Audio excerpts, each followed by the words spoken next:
Hello everyone, welcome once again in my YouTube channel in AK career academy. तो देखिए, अभी हम लोग क्लास 10 के केमिस्ट्री को पढ़ रहे हैं, जिसमें आपको तीसरा चैप्टर पढ़ाया जा रहा है धातु और अधातु, यानी मेटल एंड नॉन मेटल। और इसमें पिछले वीडियो में हम आपको समझाए थे धातु के भौतिक गुण को और फिर अधातु के भौतिक गुण को। अगर आप वो दोनों वीडियोस नहीं देखे हैं तो इस वीडियो के डिस्क्रिप्शन में उसका लिंक है, आप वहाँ से देख सकते हैं। और आज के क्लास में हम आपको बताने वाले हैं भौतिक गुणों के आधार पर धातु में और अधातु में कौन कौन से अंतर होते हैं, उसको हम लोग समझेंगे।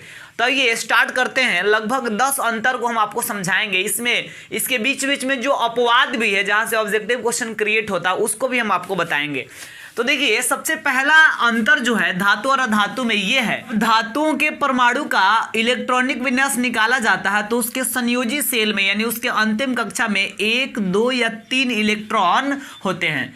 वहीं अधातु की बात करें तो अधातुओं के संयोजी सेल में सामान्यतः 5, 6 या 7 इलेक्ट्रॉन पाए जाते हैं। तो ये डिफरेंस है। हम आपको एग्जांपल भी समझाए थे सोडियम का। जैसे मान लीजिए कि इलेक्ट्रॉनिक विन्यास जब आप निकालेंगे तो 2,8,1, क्योंकि इलेक्ट्रॉनिक विन्यास इसका 11 होता है। अगर मान लीजिए कि हम मैग्नीशियम का निकालेंगे तो 2,8,2, क्योंकि इसका इलेक्ट्रॉनिक विन्यास परमाणु संख्या इसका 12 होता है। एल्यूमिनियम का परमाणु संख्या 13 होता है, तो एल्यूमिनियम का हो जाएगा कितना, 2,8,3। तो इसके अंतिम कक्षा में, यानी संयोजी सेल में इलेक्ट्रॉनों की संख्या 1, 2 या 3 होती है। यही धातु में अगर बात किया जाए, जैसे मान लीजिए कि फास्फोरस की बात करते हैं तो इसका परमाणु संख्या होता है 15, तो 2,8,5। अगर सल्फर की बात करेंगे तो इसका परमाणु संख्या 16, तो 2,8,6। अगर क्लोरीन की बात किया जाए तो इसका परमाणु संख्या 17, तो 2,8,7। तो इसके अंतिम कक्षा में सामान्यतः 5, 6 या 7 इलेक्ट्रॉन होता है।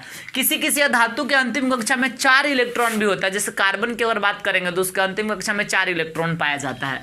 अब इसके बाद दूसरा अगर देखा जाए तो ये कह रहा है कि धातुएं जो होती है ये विद्युत धनात्मक होती है, यानी इसमें विद्युत धनात्मकता का गुण पाया जाता है। इसलिए क्योंकि ये अपना अष्टक पूरा करने के लिए 1, 2 या 3 इलेक्ट्रॉन त्याग करती है। और जब इलेक्ट्रॉन त्याग किया जाएगा, चूंकि इलेक्ट्रॉन पे माइनस चार्ज रहता है, तो माइनस वाला चार्ज त्याग कर दिए तो हमारे पास पॉजिटिव चार्ज बचेगा, इसलिए ये धनात्मक होती है। लेकिन अधातु है, ये इलेक्ट्रॉन 1, 2 या 3 इलेक्ट्रॉन ग्रहण करके तब अपना अष्टक पूरा करती है।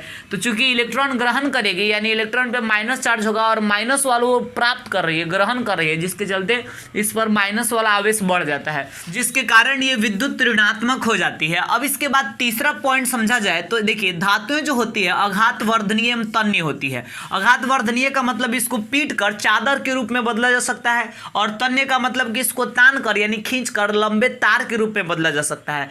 और सबसे अधिक आघात वर्धनीय और तन्य जो धातु होता है वो सोना और चांदी होता है। सोना के बारे में तो हम आपको बताए थे कि 1 ग्राम सोना को तान कर, यानी खींच कर लगभग 2 किलोमीटर लंबा तार बनाया जा सकता है।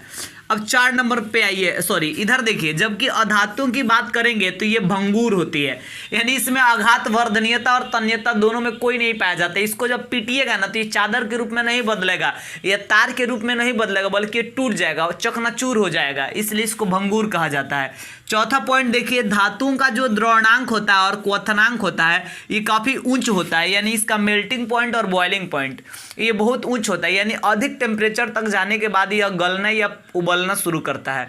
ठीक है, लेकिन इसमें अपवाद है, सोडियम और पोटेशियम ये बहुत कम टेम्परेचर पर ये उबलना शुरू कर देता है। वहीं अगर हम सीजियम की बात करें तो ये भी अपवाद है, क्योंकि ये भाई हथेली पर रखे रखे पिघलना शुरू कर देता है, यानी इसका द्रवणांक काफ़ी कम होता है। लेकिन इसके बावजूद भी ये धातु है, इसलिए इसका अपवाद माना गया है। जबकि अधातुओं का जो द्रवणांक और क्वथनांक होता है वो निम्न होता है, यानी कम होता है। लेकिन इसमें अपवाद है ग्रेफाइट। ग्रेफाइट कार्बन का अपरूप है, यानी ये अधातु है। अधातु होने के बावजूद भी इसका द्रवणांक और क्वथनांक उच्च होता है, हाई होता है।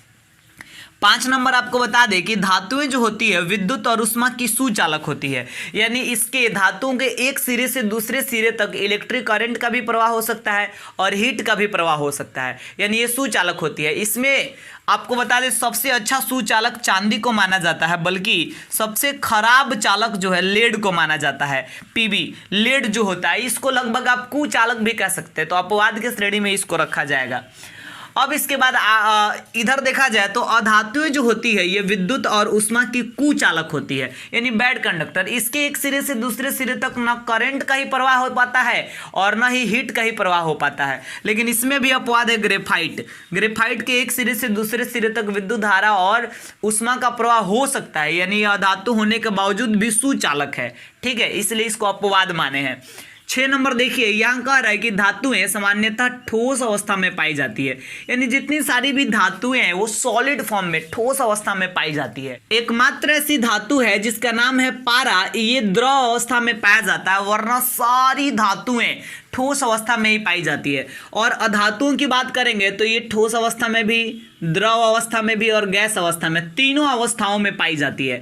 देखिए यहाँ भी द्रव अवस्था में पाई जाने वाली एकमात्र अधातु है जिसका नाम है ब्रोमीन। ये चीज भी आपको ध्यान में रखना है। 7 नंबर समझिए, धातुएं जो होती है ये काफी चमकीली होती है, यानी ब्राइट होती है। इसमें ब्राइटनेस होता है, एक अलग प्रकार की चमक होती है जिसको धातुवी चमक कहते हैं, जबकि अधातुएं चमकीली नहीं होती है। लेकिन इसमें भी अपवाद है।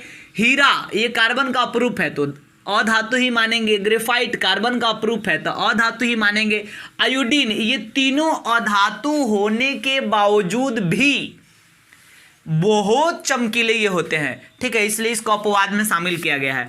8 नंबर समझिए, धातुएं काफी कठोर होती है, बहुत हार्ड होता है। ठीक है, लेकिन इसमें अपवाद है सोडियम और पोटेशियम। ये धातु होने के बावजूद भी काफी मुलायम होता है, इसको चाकू से भी काटा जा सकता है। ठीक है, आगे बढ़िए। इधर देखिएगा तो अधातुओं की बात करेंगे तो अधातुएं जो होती है वो काफ़ी मुलायम होती है, सॉफ्ट होती है। जैसे बहुत जितनी सारी भी अधातुएं सब मुलायम होती है, लेकिन इसमें भी अपवाद है। हीरा और ग्रेफाइट ये अधातु होने के बावजूद भी काफ़ी हार्ड होता है, और हीरा तो दुनिया का सबसे कठोर पदार्थ है। हालांकि अधातुएं मुलायम होती है, इसलिए इसको अपवाद माना गया है।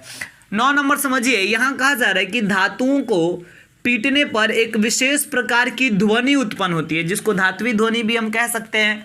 ठीक है, जबकि अधातुओं को पीटने पर कोई विशेष ध्वनि, कोई ध्वनि उत्पन्न नहीं होती है, कोई खास साउंड उससे क्रिएट नहीं होता है।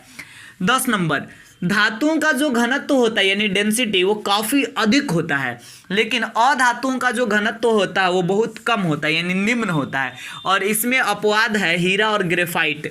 ये धातु अधातु होने के बावजूद भी इसका घनत्व काफ़ी उच्च होता है, बहुत अधिक इसका घनत्व होता है, तो इसलिए इसको अपवाद के श्रेणी में रखा गया है। तो इस प्रकार ये 10 अंतर रहा धातु और अधातु में, वो भी भौतिक गुणों के आधार पर। तो इस वीडियो में हम इतना ही रहने देंगे, और अगले वीडियो में हम आपको बताएंगे धातुओं के रासायनिक गुण कौन कौन से हैं, फिर उसके बाद अधातुओं के रासायनिक गुण, और वैसे ही आगे बढ़ के हम लोग समझेंगे रासायनिक गुणों के आधार पर धातु और अधातुओं में क्या अंतर है।